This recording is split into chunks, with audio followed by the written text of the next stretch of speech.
नमोस्तु नमोस्तु नमोस्तु। नमो हरिहंताणम, नमो सिद्धाणम, नमो आयर्याणम, नमो अज्जायाणम, नमो लोये संवसाहुणम। ओकारं बिंदु संयुक्तं नित्यं ध्यायन्ति योगिनः। कामदं मोक्षदं चैव ओंकाराय नमो नमः। अविरल शब्द घनोग प्रक्षालित सकल भूतल मलकलंका। मुनिभिरुपासित तीर्था सरस्वती हरतु नो दुरितान्। अज्ञानतिमिरान्धानां ज्ञानाञ्जनं शलाकया चक्षुरुन्मिलितं येन तस्मै श्रीगुरुवे नमः। श्री परम गुरुवे नमः। परम्पराचार्य गुरुवे नमः।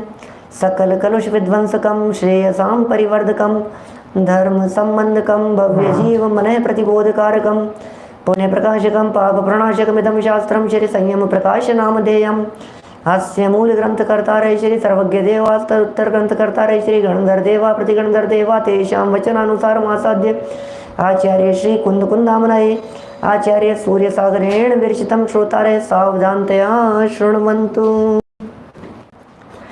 मंगलम भगवान वीरो मंगलम गौतमो गणी मंगलम कुंद कुंदाद्यो जैन धर्मोस्तु मंगलम। सर्वमंगल मांगल्यम सर्वकल्याणकारिकम प्रदानं सर्वधर्माणां जैनं जयतु शासनं। जैनं जयतु शासनं। जैनं जयतु शासनं। संयम प्रकाश नाम का ये ग्रंथ है। बड़ी सुंदर अनुपम रचना।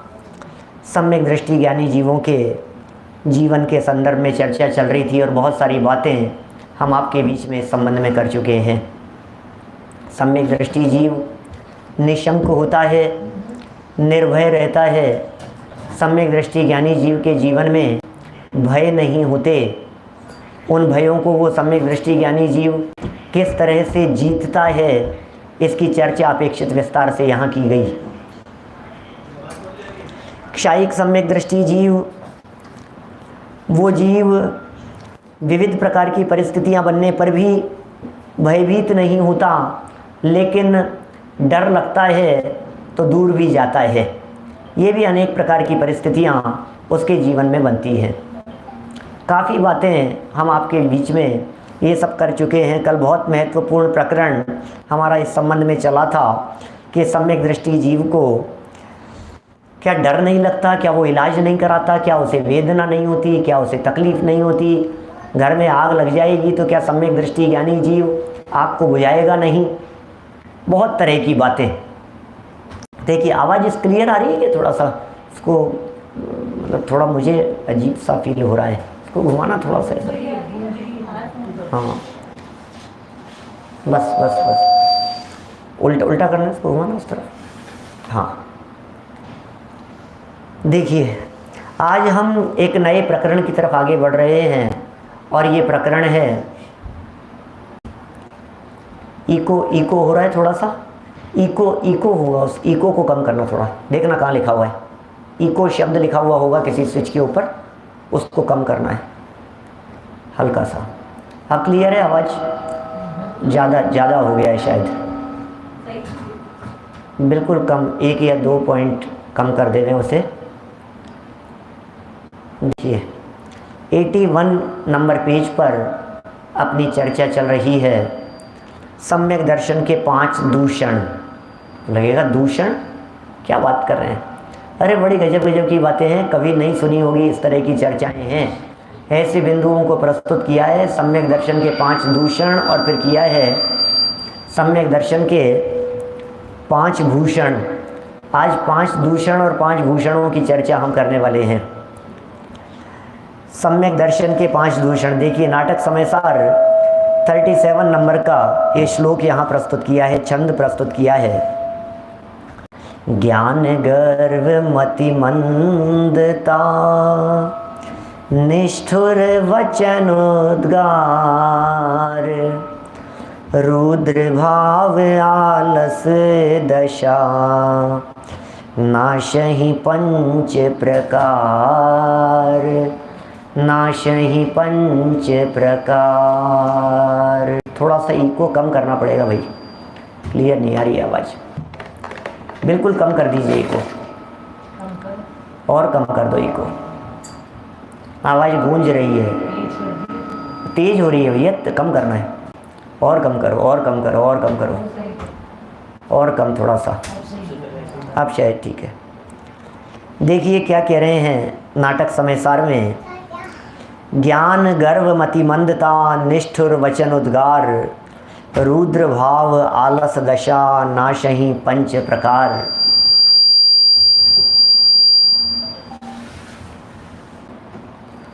ज्ञान का गर्व करना, पहला पॉइंट है ज्ञान गर्व, माने ज्ञान का गर्व करना। सिद्धांत पढ़ विद्वान होकर अपने से अन्य को तुच्छ समझना अर्थात ज्ञान का घमंड करना, ये दूषण है भाई साहब सम्यक दर्शन में। क्या सम्यक दर्शन में इस प्रकार का दूषण है। थोड़ा सा वॉल्यूम भी कम कर दो और इको भी कम कर दो, हल्का सा, बहुत हल्का सा हिलाना पड़ेगा उसको। हाँ,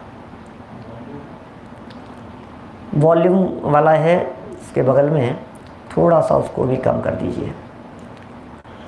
देखिए ज्ञान का गर्व करना माने ज्ञान का गर्व यदि करेंगे, डिस्टर्ब ही हो रहा है बहुत ज़्यादा, ऐसा लग रहा है कि डिस्टर्ब ही है।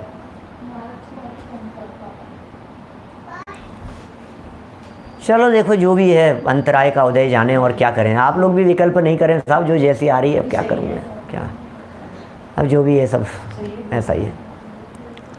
देखिए ज़रा थोड़ी सी सेटिंग बदलती है तो सब गड़बड़ हो जाता है। 81 नंबर पेज पर नीचे पहले पॉइंट की तरफ हम बढ़ रहे हैं, ज्ञान का गर्व करना। सिद्धांत पढ़ विद्वान होकर अपने से अन्य को तुच्छ समझना अर्थात ज्ञान का घमंड करना। कोई व्यक्ति यदि ज्ञान का घमंड करता है तो वो ज्ञान सम्यक दर्शन का दूषण है। मैं तो बहुत पंडित हो गया, मैं तो बहुत ज्ञानी हो गया, मैं तो बहुत विद्वान हो गया, ऐसा विचार करके यदि वो घमंड करेगा तो इसका मतलब यह है कि वो सत्व के अंदर दूषण लगा रहा है और उसका सम्यक तो च्युत हो जाएगा, मेंटेन नहीं रहेगा सम्यक दर्शन, कब तक सम्यक दृष्टि बना रहेगा वो। तो इस तरह से ज्ञान का दूषण कभी भी नहीं होना चाहिए, ये बात यहाँ कहना चाहते हैं। सेकंड, दूसरे प्रकार का दूषण कैसा लगता है सम्यक्त्व में, देखिए बुद्धि की मंदता। बुद्धि की मंदता, अपनी अल्प बुद्धि के कारण धर्म विरुद्ध कार्य करना, ये बुद्धि की मंदता कहलाती है। क्या ज्ञान का मद भी कह सकते हैं, ऐसे होता है, ज्ञान मद भी इसी प्रकार का होता है। अल्प बुद्धि के कारण धर्म विरुद्ध कार्य करने लग जाए। कई बार इस तरह की परिस्थितियां बनती है कि बुद्धि अल्प होती है, ज्ञान अल्प होता है, बुद्धि अल्प होती है, बुद्धि की मंदता होती है, तो धर्म से विरुद्ध कार्य वो व्यक्ति करने लग जाता है। लेकिन धर्म से विरुद्ध कार्य करने से क्या होगा, सम्यक दर्शन में दूषण लगेगा और वो दूषण उसके सम्यक्त्व का घात करने वाला होगा। देखो जरा 3 नंबर के बिंदु की चर्चा कर रहे हैं आगे। अल्प बुद्धि के कारण धर्म विरुद्ध कार्य की बात हो गई।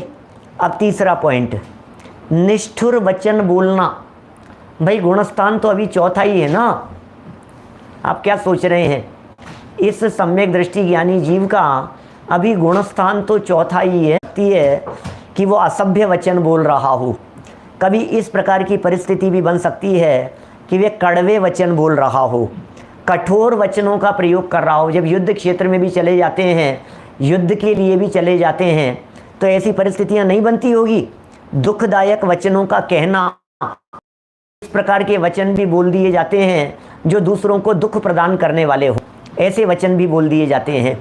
तो ये कह रहे हैं इस तरह के वचन सम्यक दर्शन में दोष उत्पन्न करने वाले हैं। सम्यक दृष्टि को कठोर वचन नहीं बोलना चाहिए, सम्यक दृष्टि को असभ्य वचनों का प्रयोग नहीं किया जाना चाहिए। घर गृहस्थी में रहने वाला सम्यक दृष्टि जीव, क्या आप सामने से प्रश्न पूछ रहे हैं मेरे पास में, गाली देता है क्या? गाली क्यों देगा भैया, गाली तो नहीं देता है, लेकिन किसी तरह के असभ्य कठोर वचन समझ में नहीं आती है तुम्हारे। अब किसी को नालायक कह रहा है, किसी को समझ में नहीं आ रही है, इसको गाली कहो तो समझ लो। बच्चों को डांटने के लिए भी इस प्रकार के वचन कह दिए जाते हैं। ये सब वचन कैसे कहलाएंगे? ये सम्यक दर्शन के दूषण हैं। नाटक समय सार में बनारसी दास जी ने इस छंद का प्रयोग किया है। चलिए चौथे भाव की तरफ बढ़ते हैं। सम्यक दृष्टि किस तरह का दूषण अपने जीवन में नहीं लाता या नहीं लगाना चाहिए। चौथा बिंदु दिया है जैसे कहा है रौद्र भाव करना। ओहो, सम्यक दृष्टि के जीवन में रौद्र भाव नहीं होता। कर्मोदय वश हिंसा में आनंद मानना अथवा क्रोध रूप परिणाम रखना। अब आपको देखने में तो ऐसा लगेगा कि सम्यक दृष्टि जीव और हिंसा में आनंद मान रहा है, सम्यक दृष्टि जीव और क्रोध का परिणाम रख रहा है कि हाँ बिल्कुल। देखिए रौद्र नाम का एक ध्यान है, एक होता है आर्त ध्यान, एक होता है रौद्र ध्यान। जो आर्त ध्यान होता है वो छठे गुण स्थान तक चलता है, और जो रौद्र ध्यान है इस रौद्र ध्यान का सद्भाव पंचम गुण स्थान तक होता है। रौद्र ध्यान पंचम गुण स्थान तक है और आर्त ध्यान छठे गुण स्थान तक है। छठे गुण स्थान में भी निदान नाम का आर्त ध्यान नहीं होता, बाकी के 3 आर्त ध्यानों का सद्भाव होता है। मैं इतना कहना चाहता हूँ आपसे कि जब पंचम गुणस्थान वर्ती के भी रौद्र ध्यान होता होगा तो रौद्र ध्यान तो यही कहे हैं ना, हिंसानंदी, मृषानंदी, चौर्यानंदी, परिग्रहानंदी, ऐसी ऐसी बातें कही है ना। तो चौथे गुणस्थान वर्ती के क्या ये रौद्र ध्यान नहीं होता होगा, परिग्रहानंदी जैसा नहीं होता होगा? यदि ज़्यादा लंबे समय तक रह जाए, थोड़ा सा इंटरनेट कमज़ोर है इसलिए ऐसी थोड़ी समस्या आपको दिख रही है ऑडियो वीडियो की, हो जाएगी। अभी तो टेक्निकल समस्या है, कोई कुछ कर नहीं सकता है। देखिए क्या कह रहे हैं यहाँ पर, कर्मोदय के वश से। अब उदय है, उदयजन्य परिस्थिति है, ये लिख रहे हैं यहाँ रौद्र भाव, आनंद मानो कोई बात नहीं, 6 महीने से ज़्यादा नहीं रहेगा। 6 महीने से ज़्यादा रह जाए तब तो गुणस्थान ही गिर गया है, इसलिए 6 महीने से ज़्यादा रहने की तो बात ही नहीं है। कर्मोदय के वश से हिंसा में आनंद मानना, हिंसा में आनंद मानना। अब ये बड़ा आश्चर्य लग रहा है, हिंसा में आनंद कैसे मान रहा है? सम्यक दृष्टि जीव की बात कर रहे हैं। यद्यपि आगे चल करके इस पैराग्राफ को जब पूरा करेंगे तो यह बात भी कह देंगे कि हिंसा में आनंद माना गया था, लेकिन वो हिंसा में आनंद को तुरंत छोड़ भी दिया गया। माने ये दूषण था, ये दूषण यदि लगेंगे तो वो जीव सम्यक दर्शन से च्युत हो जाएगा, इसलिए दूषण नहीं लगाना चाहिए। बात तो सच्ची यही है।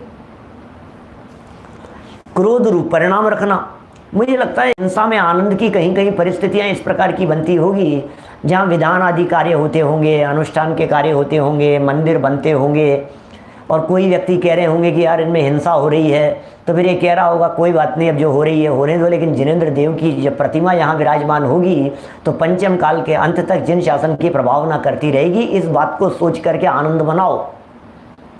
तो काम हिंसा का हो रहा है, हिंसा दिखाई दे रही है, प्रकट हिंसा दिखाई दे रही है क्या, और वो प्रकट हिंसा दिखाई देने के बावजूद भी वो आनंद मान रहा है, सिर्फ यह देख करके, ये बोल करके, ये सोच करके कि ये जो हिंसा है ये हिंसा प्रभावना में कार्यकारी होगी, प्रभावना का कार्य करेगी। हम जानते हैं जब हम जुलूस निकालते हैं, जब हम प्रभावना रथ निकालते हैं, जब हम प्रभात फेरी निकालते हैं, श्रुत पंचमी का प्रसंग, जिनवाणी की शोभा यात्राएं निकालते हैं, तो क्या उसमें हिंसा नहीं होती होगी क्या? वास्तव में अहिंसक यदि आपको रहना है तो आप घर में रहिए, आप चलिए मत, कम से कम बोलिए, कम से कम चलिए। आप क्या सोच रहे हैं, ये माइक के अंदर हिंसा नहीं है क्या? लाइट जलती है उसमें हिंसा नहीं है क्या? एसी चलता है, पंखा चलता है, उसमें हिंसा नहीं होती है क्या? होती है। तो फिर माइक का प्रयोग नहीं करेगा सम्यक दृष्टि ज्ञानी जीव क्या? कोई बात नहीं, आनंद भी मानता है, लेकिन वो जो हिंसा में आनंद का अर्थ ऐसा समझना कि हिंसा में नहीं है, हिंसा हो जाने पर भी उसके माध्यम से जो प्रभावनाधिक कार्य हो रहे हैं, उन प्रभावनाधिक कार्यों की विशेषता जान करके, जैसे कहा ना समंत भद्राचार्य देव ने, सावध्य लेशो बहु पुण्य रासो दोषायनानम कणिका निशस्य विशस्य। तो सावध्य लेशो, सावध्य लेशो का मतलब हिंसा है, पाप है, लेकिन वो लेश मात्र है, और पुण्य राशि बहुत ज़्यादा है तो उसे गिना नहीं जाता। आपको बतलाऊं मैं, अभी प्रेमचंद जी बजाज साहब से बात चल रही थी, 1-2 दिन पुरानी ही बातें है, काफ़ी देर, पौन घंटे 1 घंटे तक चर्चा चलती रही। 14वें गुणस्थान में भी असाता कर्म का उदय। क्या? 14वें गुणस्थान में भी असाता कर्म का उदय। क्या बात कर रहे हैं आप? 13वें गुणस्थान में भी असाता कर्म का उदय। अरे पंडित जी क्या बात कर रहे हो आप, वहां तो साता का ही उदय होगा, आप असाता के उदय की भी बात कर रहे हैं कि हाँ जी असाता के भी उदय है।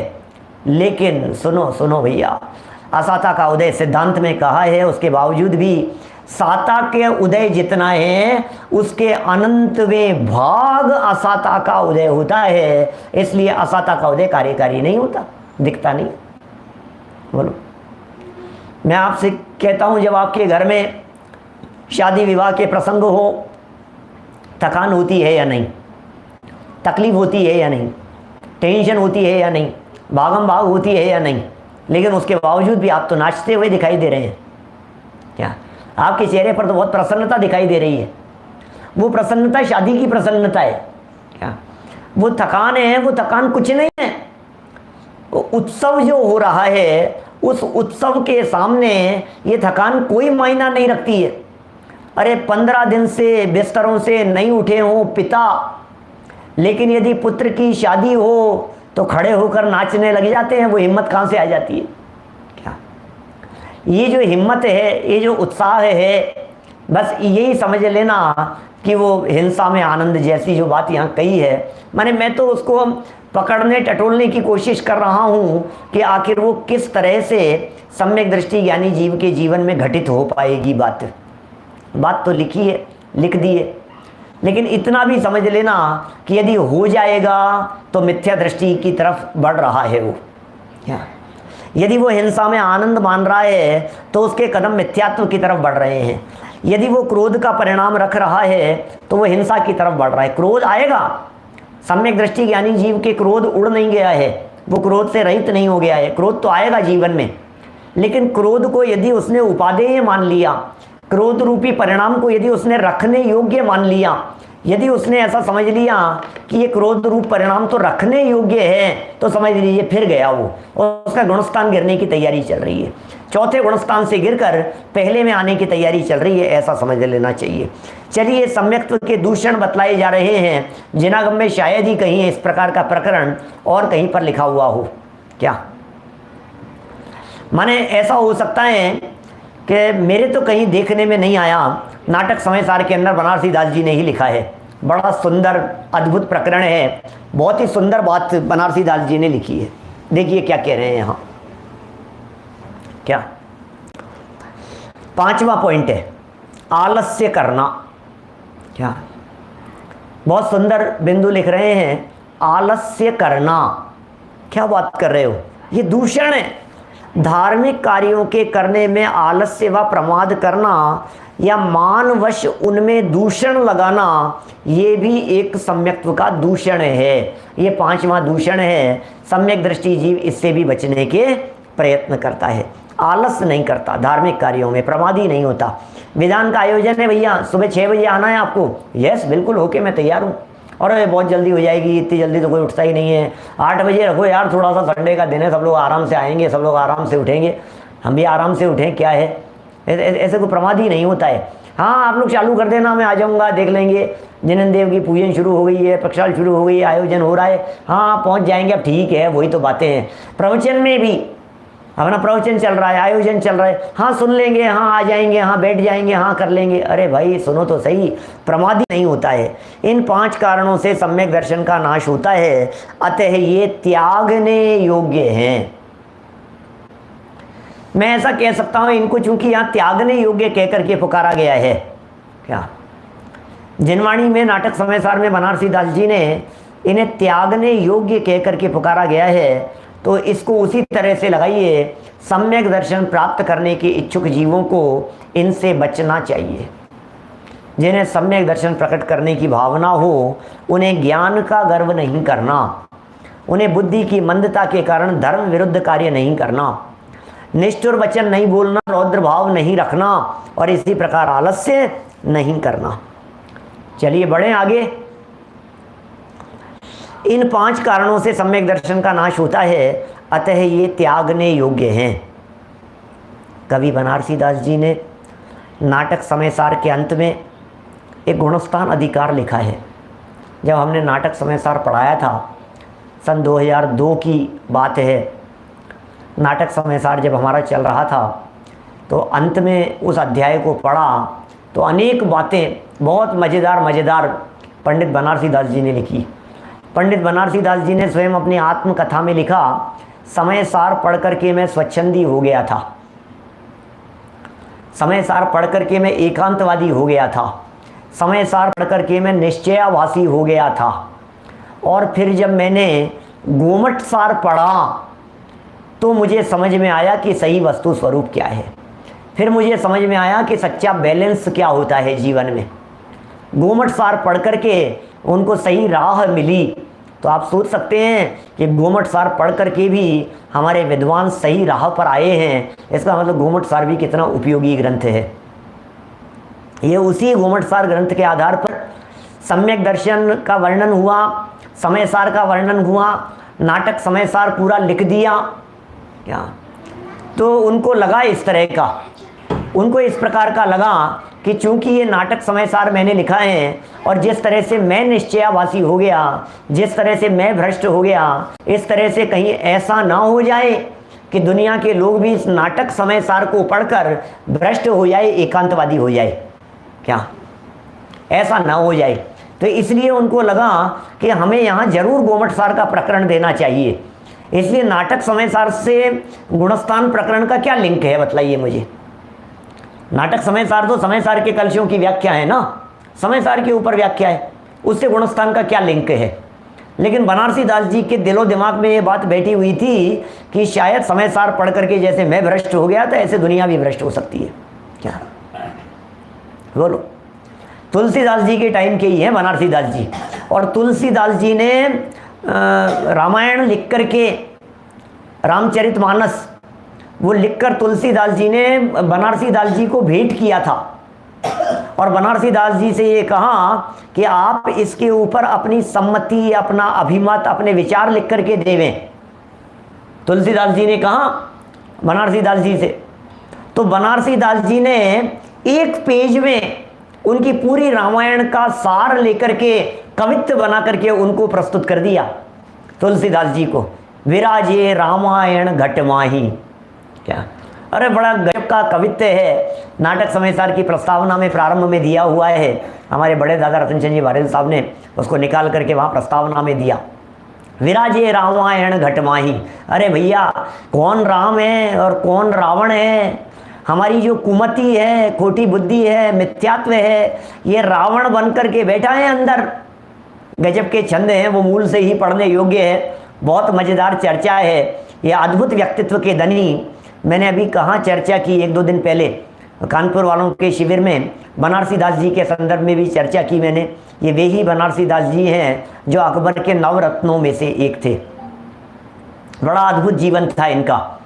देखिए ये क्या लिख रहे हैं, 5 प्रकार के दूषण की बातें तो लिख दी, 14 गुणस्थानों का वर्णन करते हुए 3 दोहों द्वारा सम्यक्त्व के भूषण, दूषण व अतिचार कहे हो गया। सम्यक्त्व के दूषण, भूषण, भूषण क्या होता है, दूषण माने तो होता है दोष लगा देना। भूषण क्या होता है, भूषण माने होता है जेवर, आभूषण, आभूषणों को भूषण कहते हैं। और अतिचार दिखलाए हैं। इनका संस्कृत तथा प्राकृत ग्रंथ में मूल आधार और विशेष वर्णन न मिलने के कारण अपनी बुद्धि से भाव दिखलाया है। माने बनारसी दास जी ने बुद्धि से ये बात लिख दिया है। प्राकृत संस्कृत के ग्रंथों में ऐसे सम्यक दर्शन के दूषण की चर्चा कहीं देखने में नहीं आई है। लिखी होगी कहीं, हो सकता है जनागम अथाह है बनारसी दास जी को मिला हो। देखिए आगे सम्यक्त्व के 5 भूषण, अगला प्रकरण बड़ा मार्मिक विषय है। चित्त प्रभाव न भावयुत हेय उपादेय वाणी, धीरज हर्ष प्रवीणता भूषण पंच बखानी। वाह, सम्यक दर्शन के 5 भूषण हैं। क्या कह रहे हैं, सम्यक दर्शन के आभूषण, सम्यक दर्शन की महिमा, सम्यक दर्शन की शोभा किस चीज से है? सम्यक दर्शन की शोभा किससे है? सम्यक दर्शन की महिमा किससे है? सम्यक दर्शन का गौरव किससे है? सम्यक दर्शन की गरिमा। सम्यक दृष्टि जीव आभूषण पहनते हैं कि नहीं पहनते हैं? कि हाँ पहनते हैं। कि कौन से आभूषण पहनते हैं? अरे रत्नत्रय के आभूषण पहनते हैं भैया। रत्नत्रय से शोभा होती है सम्यक दृष्टि ज्ञानी जीवों की। देखिए, चित्त प्रभावना ये उनका आभूषण है, ये उनका गहना है। सम्यक दृष्टि जीव के चित्त में प्रभावना की भावना होती है, प्रभावना की भावना होती है। निरंतर प्रभावना करना चाहता है, धर्म धर्मायतनों में प्रभावना करना चाहता है, धर्म वृद्धि की बात करना चाहता है। ओ जगत में जो धर्म हमें उपलब्ध हो गया है, जिस धर्म की हमें प्राप्ति हो गई है, जिस धर्म को हमने अपनाया है, जिस धर्म को हमने समझा है, जिस धर्म का आश्रय लेकर के हमें सच्चे सुख की प्राप्ति हुई है, जिस धर्म के आश्रय से हमें अतीन्द्रिय आनंद की प्राप्ति हुई है, जिस धर्म के अवलंबन से सुख शांति का संचार होता है, ये धर्म जगत के जीवों के घर घर में, घट घट में प्रवर्तमान होना चाहिए। इस तरह की प्रभावना की भावना जन सामान्य तक, जन जन तक, सारी दुनिया में प्रचारित हो, प्रसारित हो, विस्तारित हो ये धर्म, ऐसी भावना होती है। मन में सम्यक दर्शन की या जिनेंद्र मार्ग की प्रभावना करने की भावना रखना, ये चित्त प्रभावना कहलाता है। क्या होता है चित्त प्रभावना? नरेंद्र जी साहब, ये चित्त प्रभावना क्या होती है? ये चित्त प्रभावना का मतलब सम्यक दर्शन की प्रभावना, जिनेंद्र मार्ग की प्रभावना, ये चित्त प्रभावना कहलाती है। सम्यक दर्शन की प्रभावना माने सम्यक दर्शन के विषयों की चर्चा करो, भेद विज्ञान की चर्चा करो, भेद विज्ञान की भावना भाव, भेद विज्ञान किस तरह से प्रकट होता है ये जगत के जीवों को बताओ। इसका नाम है चित्त में प्रभावना की भावना। प्रभावना की भावना का अर्थ ये नहीं है कि मैं जुलूस निकालूंगा, प्रभावना की भावना का अर्थ ये नहीं है कि मैं लोगों को भोजन कराऊंगा, प्रभावना की भावना का अर्थ ये नहीं है कि मैं एक बस लेकर के समेत शिखर जी जाऊंगा। हाँ ठीक है, व्यावहारिक भूमिका में उन सबको भी प्रभावना कहकर के पुकारा गया है, लेकिन असली प्रभावना किसका नाम है? ओहो, असली प्रभावना किसे कहते हैं? सच्ची प्रभावना क्या होती है? मूल प्रभावना क्या होती है? तो ये कहते हैं भाई साहब, असली प्रभावना कहते हैं सम्यक दर्शन की प्रभावना को। असली प्रभावना कहते हैं सम्यक दर्शन की प्रेरणा देना। असली प्रभावना ये कहलाती है सम्यक दर्शन जगत के जीवों में प्रकट हो, ये है प्रभावना। हमने किस किस को प्रभावना समझ रखा है? प्रकृष्ट भावना का नाम है प्रभावना। भावना में प्रकृष्टपना हो तो प्रभावना कहलाती है। और प्रकृष्टपना क्या है? सम्यक दर्शन की भावना, मुक्ति मार्ग की भावना, रत्नत्रय की भावना, जगत के जीवों में रत्नत्रय प्रकट हो, रत्नत्रय के मार्ग पर चले, मोक्ष के मार्ग पर चले, ये सच्ची प्रभावना होती है। ऐसी प्रभावना करते हैं ज्ञानी धर्मात्मा जी। तो चित्त प्रभावना पहला बिंदु यहां पर दिया है। मन में सम्यक दर्शन की, क्या कहा? चित्त प्रभावना के अंतर्गत क्या क्या बात कही? मन में सम्यक दर्शन की व या तो सम्यक दर्शन की या जिनेंद्र मार्ग की प्रभावना करने की भावना रखना। जिनेंद्र मार्ग की प्रभावना, अब वही बात हुई वास्तव में। तो सम्यक दर्शन की भावना या जिनेंद्र मार्ग क्या है? रत्नत्रयी तो जिनेंद्र बनने का मार्ग है, तो उसकी प्रभावना की भावना रखना यह आभूषण है। माने जब भी आप सम्यक दृष्टि ज्ञानी जीवों से मिलेंगे, वेद विज्ञान की चर्चा करते हुए मिलेंगे, जब भी आप सम्यक दृष्टि ज्ञानी जीवों से मिलेंगे, सम्यक दर्शन की भावना भाते हुए मिलेंगे, सम्यक दर्शन जगत के जीवों में प्रकट हो, सम्यक दर्शन जन जन के घट में प्रकट हो जावे, ऐसी भावना व्यक्त करते हुए दिखाई देंगे। ये सम्यक दृष्टियों की चित्त प्रभावना नाम का पहला आभूषण है जो उनके जीवन में दिखाई देता है। 2 नंबर पॉइंट, हेयोपादेय। ये क्या होता है? हेय उपादेय, ये भी उनका भूषण है, ये भी सम्यक दृष्टि ज्ञानी जीवों का आभूषण है। क्या हेय है, क्या उपादेय है, इत्यादि विषय का ज्ञान करते रहना, ये गहना है उनका। इसका मतलब उनके चित्त में हेय उपादेय की चर्चा चलती रहती है बराबर भेद विज्ञान से। हम लोग क्या करते हैं? बिना विचारे काम करते हैं, फिर काम हो जाने के बाद में पछताते हैं, मैंने ऐसा क्यों कर दिया, मुझे ऐसा नहीं करना चाहिए था। मुझे ये काम नहीं करना चाहिए था, मैं ऐसा कर लेता तो अच्छा हो जाता। बाद में क्या होता है, क्या कहीं कहावत है ना, अब पछतावे क्या होत जब चिड़िया चुग गई खेत। अब पछताने से क्या होगा, अब क्यों पछताते हो क्या? बंद समय चेतता नहीं है, हे चेतन, अब क्या करता है, अब पछताए क्या होत, बंद समय क्यों नहीं चेतता था। हे उपाध्याय, क्या है क्या छोड़ने योग्य है, क्या ग्रहण करने योग्य है। अरे भैया ये काम अच्छा नहीं है, ये कार्य छोड़ने योग्य है, ये अच्छा है, ये अंगीकार करने योग्य है, ये ग्रहण करने योग्य है, इत्यादि विषय का ज्ञान उसको बराबर रहता है। वो इस प्रकार के विषय का ज्ञान करते रहता है। माने 24 आवर्स उसके चित्त में, चिंतन में यही बात चलती है, क्या करना है और क्या नहीं करना है, ऐसी भावना। 3 नंबर के पॉइंट की तरफ बढ़ते हैं। देखिए आगे, धैर्य। ओहो, ये बहुत बड़ा गहना है। ये धैर्य बहुत बड़ी चीज़ होती है भाई साहब। धैर्य नहीं है आज जन जन में यदि देखेंगे अपन घूम फिर करके, तो आपको ये दिखाई देगा घरों में, लोगों के हृदय में, मनों में रंच मात्र भी धैर्य नहीं है। धैर्य को क्या कहते हैं इंग्लिश में?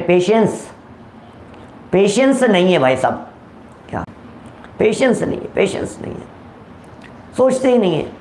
क्या शॉर्ट टेम्पर्ड कहते हैं ना इंग्लिश में, क्या बोलते हैं, बहुत तेजी से फटाफट थोड़ा सा कुछ कहा और बिगड़ गए बहुत।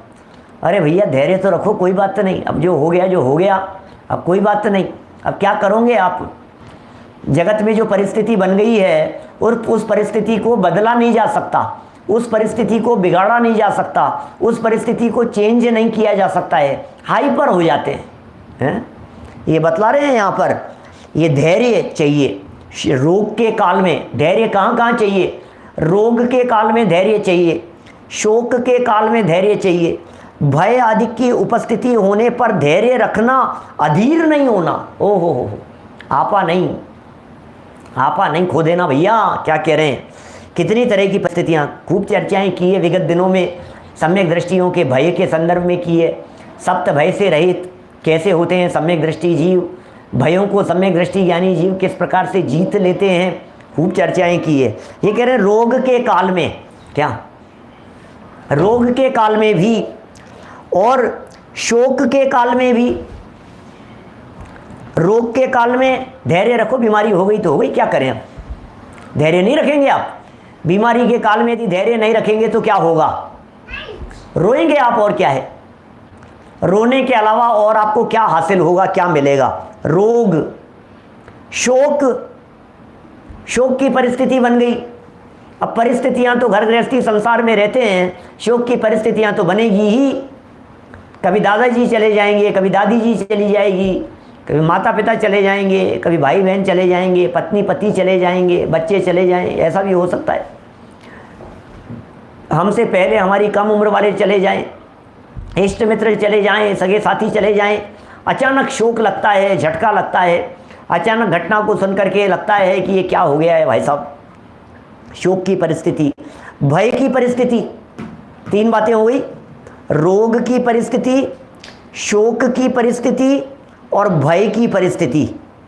इन परिस्थितियों के उपस्थित होने पर धैर्य रखना। ओह, धीरता बहुत बड़ी चीज होती है। ये व्यक्ति वीर बनने की कोशिश तो करता है, लेकिन धीर बनने की कोशिश नहीं करता है। दुनिया में वीर तो बहुत देखे होंगे आपने, लेकिन धीरता जिनमें नहीं है उनकी वीरता काम नहीं आती है।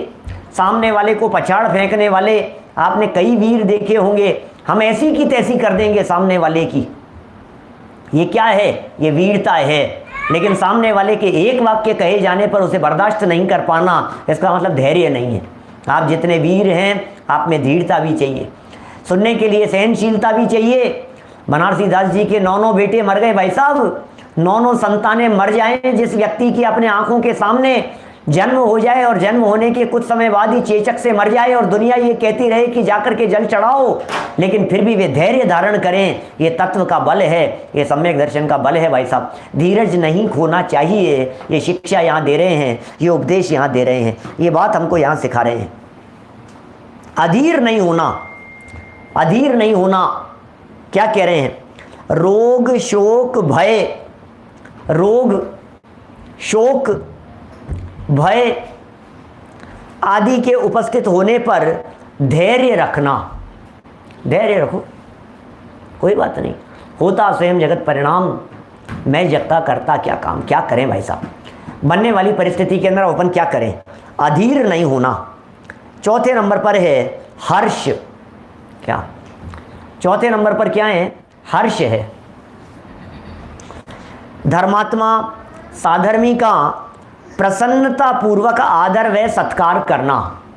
क्या क्या कह रहे हैं, धर्मात्मा हैं और साधर्मी हैं, सब तरह के लोग होंगे दुनिया में, धर्मात्मा लोग मिल गए, साधर्मी लोग मिल गए, इनका प्रसन्नता पूर्वक आदर सत्कार किया जाना, ये धर्म कार्य करने में आनंद मानना। क्या धर्मात्मा हैं, साधर्मी हैं, खूब प्रसन्नता होनी चाहिए साधर्मियों को देख करके, वात्सल्य का भाव होना चाहिए, बहुत उनके प्रति हृदय प्रफुल्लित होना चाहिए। साधर्मियों को देख देख करके चित्त प्रसन्न जिनका हो जाता है। अरे कई लोग तो ऐसे होते हैं जिन्हें साधर्मी नहीं सुहाते हैं। घर में यदि कोई साधर्मी के आने की बात आ जावे तो जिनका मुंह सूज जाता है, समझ लीजिए आप अभी दिल्ली बहुत दूर है भैया, पात्रता नहीं है।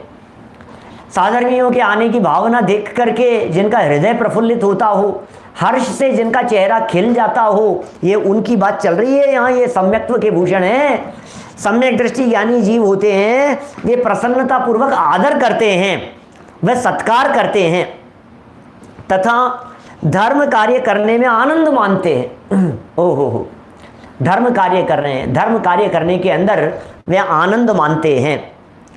सम्यक दृष्टि ज्ञानी जीव, ऐसा सम्यक दृष्टियों के जीवन में हर्ष दिखाई देता है विशेष प्रकार का। और क्या कह रहे हैं, भूषण शब्द का अर्थ कपड़ा भी होता है, भूषण का अर्थ कपड़ा भी होता होगा, लेकिन भूषण शब्द का अर्थ विशेष तो आभूषण के अर्थ में ही भूषण शब्द को प्रयोग किया जाता है। चलिए आगे चलते हैं। 5 नंबर का बिंदु, प्रवीणता। प्रवीणता क्या चीज़ है, जैन धर्म के सिद्धांतों को समझकर धर्माचरण करने में चतुरता का होना, ये प्रवीणता कहलाता है। क्या सामने लिख रहे हैं हर्षवर्धन जी, कई बार सुनाता हूँ मैं, साधर्मियों के मिलने में हर्ष की घड़ी के संदर्भ में 2 लाइनें, बड़ी सुंदर पंक्तियाँ हैं, सुना ही लेता हूँ, सुनी लो, चलो कोई बात नहीं। 4 मिले 64 खिले, 20 मिले कर जोड़, मित्रों ऐसे मिलन ते हर्षत 7 करोड़। क्या 4 मिले और 64 खिले, 4 क्या चीज़ मिल गई, तो सुनिए आप लोगों ने, नहीं सुनी है क्या आप लोगों पंक्तियाँ, 4 मिलते ही 64 खिल जाने चाहिए। 4 क्या क्या है प्रमोद जी भाई साहब, क्या 4 का मतलब है 2 हमारी आंखें और 2 आपकी आंखें, इनका मतलब है 4। लौड़िया जी आपने नहीं सुनी, आश्चर्य हो रहा है, मेरे इतने प्रवचन सुनते हो आप हैं। 4 मिले 64 खिले, अरे साधर्मी मिलन के उस वात्सल्य की घड़ी का चित्रण इन 2 पंक्तियों में किया गया है। जैसे ही 2 आंखें इधर और 2 आंखें उधर, ये 4 आंखें मिलती हैं, तो इन 4 आंखों के मिलते ही क्या होता है, ये 32 ही इधर और 32 उधर, ये 64 खिल जाते हैं। क्या अनेक बातें ऐसी होती है जो रिपीट भी की जाती है और रिपीट होती ही है, कहीं ना कहीं कुछ ना कुछ वाक्य तो, कुछ ना कुछ बातें तो आएगी ना इस तरह की। हाँ, लेकिन बहुत सारे लोग ऐसे भी होते हैं जिनकी सुनी हुई नहीं होती है। 4 मिल गए और 64 खिल गए, आपको देखते ही हमारा चेहरा खिल गया, नहीं होता है ऐसा, चेहरे पर मुस्कान आ जाती है, सामने से आप भी मुस्कुरा दिए और हम भी मुस्कुरा दिए, इसी का नाम तो है 4 मिलने पर 64 खिल गए। और फिर क्या हुआ, नेक्स्ट स्टेप क्या है, 20 मिले, 20 क्या मिल गए, 5 और 5 10, तो हमारे जय जिनेंद्र, और 10 किसके सुनील जी भाई साहब, 10 आपके, 5 और 5 10, और 10 उधर 20, 4 मिलने पर ये 64 खिल गए और ये 20 मिले, कर जोड़कर, हाथ जोड़ करके जय जिनेंद्र, और ऐसे मिलनते क्या कहें, ऐसी बात कही गई है, हर्षत 7 करोड़, 7 करोड़ के 5 करोड़। अरे भाई 3.5 करोड़ रोम रोम इस शरीर के, और 3.5 करोड़ रोम रोम सामने वाले के शरीर के। अरे 3.5 और 3.5 5 करोड़ रोम। कहने का मतलब यह है रोम रोम पुलकित हो जाए जब साधन में मिलन कराए। क्या? जब साधर्मियों का मिलन होता है तो 4 मिलते ही 64 खिलते ही जय जिनेंद्र की मुद्रा और रोम रोम पुलकित हो जाता है। ऐसे साधर्मी वात्सल्य की परिस्थितियां होती है भाई साहब। ये कहा है इन्होंने, हर्षित होता है कौन? ज्ञानी जीव हर्षित होता है। क्या बोलो, सोचना जरा, कैसा कैसा वात्सल्य है सम्यक दृष्टि के जीवन में। धर्मात्माओं के प्रति, साधर्मियों के प्रति प्रसन्नता पूर्वक आदर का भाव और सत्कार का भाव। आदर भी है और सत्कार का भाव भी है, और धर्म कार्य करने में आनंद भी मानता है। ऊपर कह दिया था प्रमादी नहीं होता है, आलस्य करना ये दूषण है, और यहाँ ये कह दिया कि धर्म कार्य को करने में वह आनंद मानता है। क्या?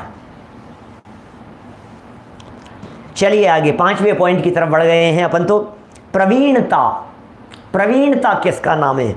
बोले जैन धर्म के सिद्धांतों को समझो सबसे पहले तो।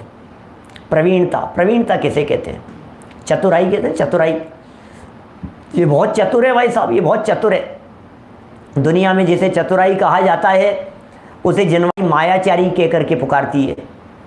आप जिसे कहते हैं ना ये बहुत चतुर है भैया, नहीं भैया, जिसे चतुर कहा जा रहा है, जिसे चतुर समझा जा रहा है, वे सब मायाचारी हैं। चतुर तो उसे कहते हैं जो सच में असॉल्टिंग करना जानता हो, होशियार हो, बुद्धिमान हो। क्या? उसे चतुर कहते हैं। असली में चतुर कौन होता है, होशियार कौन होता है? जिसे यही पता नहीं है कि मैं कौन हूं और पर कौन है, वो काहे का होशियार है? भेद विज्ञानी ही सच में सच्चा चतुर है। चतुर चितारिणी ऐसा ग्रंथ है अपने यहाँ, एक पुराने कवि का लिखा हुआ, बड़ा गजब का है। और उसमें जो वर्णन किया है पूरा सम्यक दृष्टियों का वर्णन किया है। माने सम्यक दृष्टि ही वास्तव में चतुर होते हैं। क्या? क्या? सम्यक दृष्टि ही जो होते हैं वे वास्तव में चतुर होते हैं। मिथ्या दृष्टि चतुर नहीं होते। मिथ्या दृष्टि काय का चतुर है? मिथ्या दृष्टि तो नुकसान का काम कर रहा है और सम्यक दृष्टि फायदे का सौदा करता है। तो सम्यक दृष्टि ही सच में फायदे का सौदा करता है। चतुराई तो उसी के पास में है। गुणों का खजाना तो सम्यक दृष्टि को ही मिल गया है। होशियार कहते हैं ना, होशियार, होशियार। तो सबसे पहले तो सिद्धांतों को समझो, जैन सिद्धांतों को, जैन धर्म के सिद्धांतों को समझकर फर्स्ट स्टेप, फिर धर्माचरण करने में चतुरता का होना। धर्म आचरण करने में पहले समझें और फिर आचरण करें, और उसमें चतुरता का होना, ये प्रवीणता कहलाती है। पहले समझना फिर जीवन में उतारना। समझ करके जब उसे जीवन में उतारा जाता है तो उसे प्रवीणता कह करके पुकारा जाता है। ये बहुत प्रवीण है, ये बहुत प्रवीण है। प्रवीणता का मतलब जीवन में धर्म यदि उतर गया है तो वो प्रवीणता कहलाएगी। सम्यक दृष्टि ज्ञानी जीव का ये प्रवीणता भी एक आभूषण है। चित्त में प्रभावना की भावना है, ये उपादेय का निरंतर उसके चित्त में विचार चलते रहना। प्रतिकूल परिस्थितियों के उपस्थित हो जाने पर, रोग शोक भय आदि ऐसी अनेक प्रकार की प्रतिकूल परिस्थितियां उपस्थित हो जाने पर धैर्य रखता है, अधीर नहीं होता है। यह भी उसका एक विशेष प्रकार का आभूषण है। साधर्मियों को, धर्मात्माओं को देख करके प्रसन्नता पूर्वक आदर, देखो प्रसन्नता पूर्वक आदर। एक तो बच्चों को कहते हैं पैर छुओ भैया, तो प्रेशर में आकर के पैर छूता है किसी के जाकर के, तो वह आदर तो करता हुआ दिखाई दे रहा है। क्या? वो आदर करता हुआ तो दिखाई दे रहा है, लेकिन चित्त में प्रसन्नता नहीं है। हाँ जय जिनेंद्र, अभी अभी इसमें चित्त में प्रसन्नता नहीं है। सॉरी भी ऐसे बोलता है जैसे अकड़ में, हाँ सॉरी कह तो दिया मैंने, सॉरी सॉरी। तो ये कह रहे हैं भाई साहब, बहुत प्रसन्नता पूर्वक, आदर पूर्वक, सत्कार पूर्वक ये धर्म करने के अंदर आनंद मानना, ये ऐसा है। और प्रवीणता की बात हमने यहाँ कह ही दी है। इन पांचों से सम्यक्त्व की शोभा बढ़ती है। पिछले जो 5 कहे थे उन 5 से सम्यक्त्व की शोभा घटती है।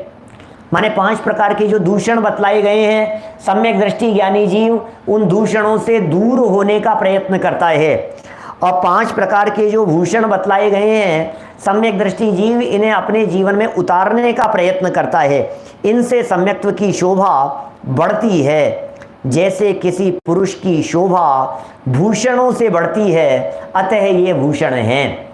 जैसे किसी व्यक्ति के माध्यम से अनेक प्रकार के आभूषणों को पहन लेने पर उस व्यक्ति की गरिमा बढ़ती है, शोभा बढ़ती है, महिमा बढ़ती है, सुंदरता बढ़ती है, ठीक उसी प्रकार इन 5 प्रकार के आभूषणों को धारण कर लेने से सम्यक दृष्टि ज्ञानी जीव की भी शोभा बढ़ती है। इसलिए सम्यक दृष्टि जीव अपने जीवन में इन 5 प्रकार की बातों को अपनाता है, धारण करता है, उनका पालन करता है। देखिए आगे सम्यक्त्व के 5 अतिचारों की चर्चा की है और सम्यक्त्व की प्रशंसा भी की है। माने सम्यक दर्शन किस रूप में प्रशंसनीय है और सम्यक दर्शन के अतिचार कौन कौन से हैं, इनकी चर्चा अपन कल अपेक्षित विस्तार से करेंगे। अभी मुझे फिर एक और कार्यक्रम में जाना है। दिन में भी एक कार्यक्रम हुआ है मंगलायतन का, सुबह भी कई, दिन भर में बहुत सारे कार्यक्रम थे। आज तो एक और कार्यक्रम है हमारे रसानुभूति के नाम से द्रोणगिरी वालों की तरफ से एक आयोजन हो रहा है। उस आयोजन में श्रुत पंचमी का प्रसंग है। तो अभी की चर्चा को हम यहीं विराम देते हैं। कल फिर मिलेंगे आपसे एक नई चर्चा को लेकर के, प्रातःकाल 9:20 पर, दिन में 2:30 बजे और रात को मिलेंगे आपसे पुनः 8 बजे अभिजनवाणी स्तुति। निज निधि निज ने बताई, यह अनंत उपकार है, उसके लिए जिन वाणी माँ को वंदना शत बार है, वंदना शत बार है।